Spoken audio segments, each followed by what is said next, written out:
Scientists who study temperament seek to find the best way to classify temperaments. And the most well-known classification was proposed by Alexander Chess and Stella Thomas in 1977 and also 1991. And they conclude that there are three basic styles or clusters of temperaments. What are they?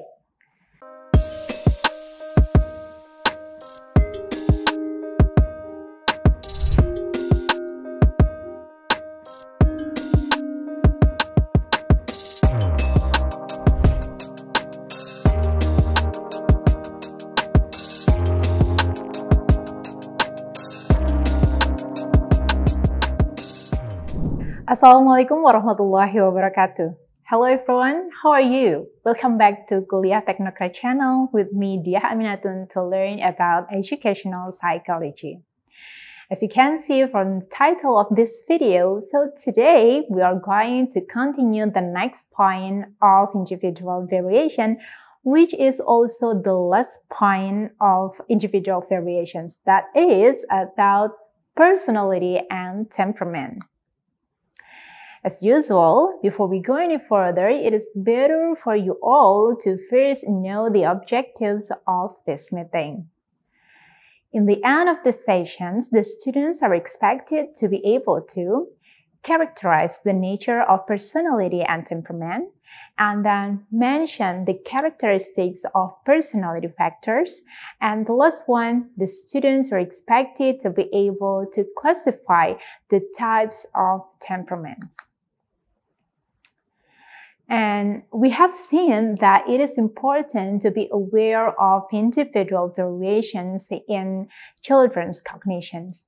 It is also important to understand individual variation in their personality and temperament. And we've been talking about personality when we are dealing with people. But what does actually the term personality mean? Now let's talk about personality. According to Centrak in 2017, personality refers to distinctive thoughts, emotions, and behaviors that characterize the way an individual adapts to the world. Alright, now think about yourself for a moment. What is your personality? Are you a shy person? Or a friendly person, or maybe you are the caring one. So these are actually some of the characteristics involved in a personality. And yes, personality can be changed. For example, some researchers have found that personality is not as stable in adolescence as in adulthood. It is a statement from Roberts, Wood, and also Caspi in 2008. The greater degree of change in personality during adolescence may be linked to the explorations of new identities. In psychology, psychologists are also interested in identifying the main dimensions of personality. Some personality researchers argue that they have identified the big 5 factors of personality. These big 5 are the super traits or thoughts to describe personality's main dimensions. Those are openness, conscientiousness, and then extroversions, agreeableness, and neuroticism. Or it is linked to emotional stability. Or if you create an acronym from these trait names, you will get the word ocean. So O stands for openness, and then C for conscientiousness, and then extroversions and agreeableness, and the last one N stands for neuroticism. So here are some characteristics owned by each personality factors, starting from the O first. So O stands for openness. The characteristics of openness here, as you can see, imaginative or practical, and then they are interested in variety of routine, and they are also independent or conforming. And the next one, conscientiousness, they are organized or disorganized. It is dealing with those two things. And then careful or careless. And then the last one, disciplined or impulsive. For E stands for extroversions. So it will be dealing with a sociable or retiring, and then fun-loving or somber, and affectionate or reserved. The next is A, which stands for agreeableness. The characteristic soft-hearted or ruthless, and then trusting or suspicious. And the next one's helpful or uncooperative. And the last one is N, stands for neuroticism. It is dealing with emotional stability. It is about calm or anxious, and then secure or insecure, and self-satisfied or self-pitying. And evidence for the importance of the big 5 factors indicates that they are related to such important aspects of children's, adolescents, and also adults' lives as health, intelligence, and cognitive functionings, achievement and works, and also relationships. A major finding in the study of the big 5 factors here in childhood and also adolescence is the emergence of conscientiousness as a key predictor of adjustment and also competence. Prabhupada in 2016 stated that conscientiousness is the most important personality predictor of academic achievement. And then after that, the second strongest personality predictor of academic achievement is the O1, or openness to experience. So conscientiousness and also openness to experience are more highly correlated with academic achievement in secondary school than in elementary school, while openness to experience is more strongly associated with academic success in elementary school. As a teacher or as an educator, the big 5 factors can give you a framework for thinking about your students' personality traits. Your students will differ in their level of emotional stability, extroversion or introversions, openness to experience, agreeableness, and also conscientiousness. And when we are talking about personality, there is a theory about person-situation interactions. In discussing learning and also thinking styles, we indicated that a student's style can vary according to the subject matter that the student is learning or thinking about. It is also same for personality characteristics. So person-situation interactions here is the view that the best way to conceptualize personality is not in terms of personal traits or characteristics alone, but also in terms of the situations involved. For example, suppose you have an extrovert and an introvert in your class. According to the theory of person-situation interaction, you cannot predict which one will show the best adaptations unless you consider the situations they are in. The theory of person-situation interaction predicts that the extrovert will adapt best when asked to collaborate with others, and that the introvert will adapt best when asked to carry out tasks independently or by themselves. Similarly, the extrovert likely will be happier when socializing with lots of people at a party, for example, and the introvert when in a more private setting alone or with a friend, not with a lot of people. And from these examples, it can be concluded that we cannot think of personality traits as always dooming students to behave in a particular way across all situations. So the context or the situations still matters. So why it is called as a person-situation thing? Because it depends on the situations. And when we are talking about teaching in the context of teaching and learning in the classroom, as a teacher, you need to monitor situations in which students with varying personality characteristics seem to feel most comfortable and provide them with opportunities to learn in those situations. If a particular personality trait is detrimental to the student's school performance, or perhaps one student is so introvert that he or she fears working in a group, you need to think of ways you can support the student's efforts to change. So that is about personality. Now, what about the temperament?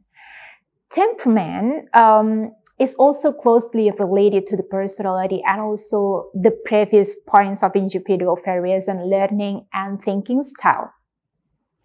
Temperament is a person's behavioral style and characteristics, ways of responding. Some students are active, some students are calm, some respond warmly to people, but some fuss and unfriendly. Such a description involves variations in temperament. Another way of describing temperament is in terms of predispositions toward emotional reactivity and self-regulations. So it is according to Bates and Pettit in 2015. So what are reactivity and self-regulations? Reactivity involves the speed and intensity with which an individual responds to situations involving positive or negative emotion, while self-regulations involves the extent to which an individual controls his or her emotions. Scientists who study temperament seek to find the best way to classify temperaments. And the most well-known classification was proposed by Alexander Chess and Stella Thomas in 1977 and also 1991. And they conclude that there are three basic styles or clusters of temperaments. What are they? So the first, an easy child. An easy child is generally in a positive mood, quickly establishes regular routines in infancy, and also adapts easily to new experiences. And the second one is a difficult child. A difficult child reacts negatively and cries frequently, engages in irregular daily routines, and is slow to accept change. And the last one, the third classification, is a slow to warm up child. A slow to warm up child has a low activity level and is somewhat negative and displays a low intensity of mood. And another way of classifying temperament focuses on the differences between a shy, subdued, timid child and a sociable, extroverted, bold child. Jerome Kagan regards shyness with strangers in these things, for example, peers or adults, as one feature of a broad temperament category called inhibitions to the unfamiliar. Mary Rothbard and also John Petz emphasize that three broad dimensions best represent what researchers have found to characterize the structures of temperament. So here are descriptions of these three temperaments dimensions according to Rothbard in 2004. So the first is called as extraversions or suggestion. So this includes approach, pleasure, activity, smiling, and also laughter. And Kagan's uninhibited children fit into this category. The second dimension is negative affectivity. So negative affectivity consists of fear and then frustrations, sadness, and also discomfort. These children are easily distressed, and they may fret and also cry often. And Kagan's inhibited children fit this category also. And the last dimension is called effortful control or self-regulation. It is actually an important dimension of a temperament. Infants who are high in effortful control show an ability to keep their arousal from getting too intense and have strategies for soothing themselves. By contrast, children who are low in effortful control are often unable to control their arousal. They are easily agitated and become intensely emotional. And a study by Morris and also friends in 2013 revealed that effortful control was a strong predictor of academic success skills in kindergarten children from low-income families. An important point about temperament classifications is that children should not be pigeonholed as having only one temperament dimension, such as difficult or negative activity. But more than that, a good strategy when attempting to classify a child's temperament is to think of temperament as consisting of multiple dimensions. So it cannot be categorized as only one dimension, such as what I've already mentioned, difficult or negative activity, but we also need to see broader, multiple dimensions. Okay, now we come to the conclusions of this video. We have talked about personality and temperament as a part of individual variations. Temperament and personality are closely related to learning and also thinking styles.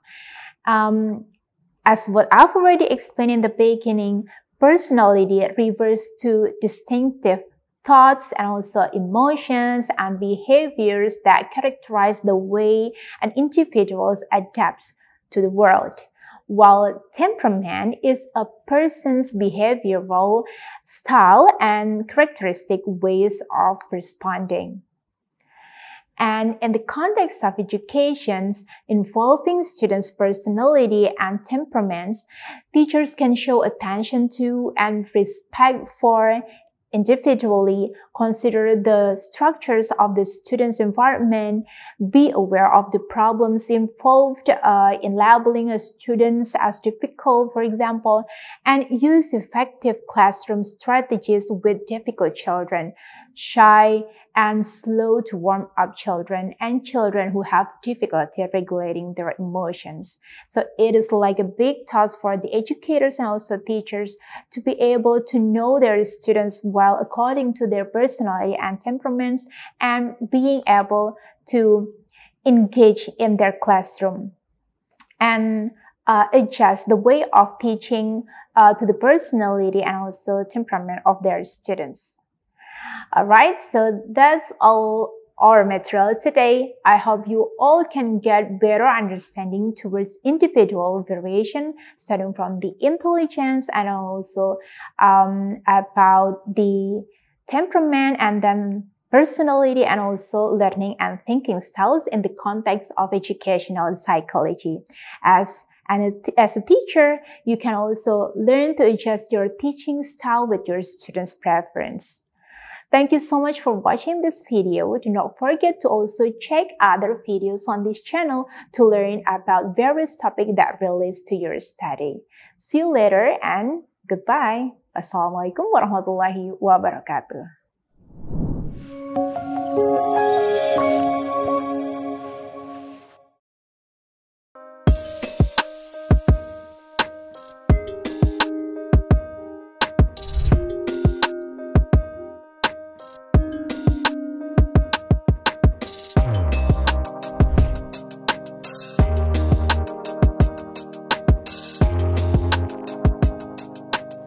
Terima kasih sudah menyaksikan video pembelajaran ini. Jangan lupa like, komen dan subscribe, serta nyalakan tanda loncengnya agar kalian tidak ketinggalan informasi update lainnya.